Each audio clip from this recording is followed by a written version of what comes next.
Hello, my name is Teddy. Today we are going to learn phonic sound of letter C.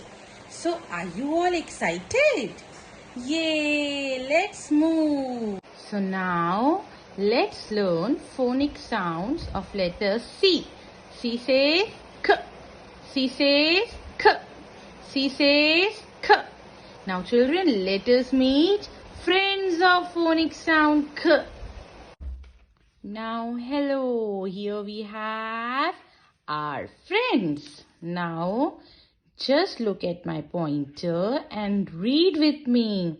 Car, car, cat, cat, cow, cow, cup, cup. Now, children, everybody take out your hop, skip and jump literacy skills. Now open your hop, skip and jump junior KG literacy skills and we'll do picture reading of letter C. Phonic sound K. Now here we have letter C. C says K. Now children, here I have a cart. Cart.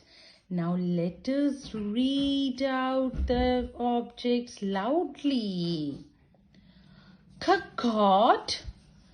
Candle, cone, car, cow. Now, cat, carrot, cup, cap, computer. So children, in this way, you can learn these sounds from your literacy skills. Thank you.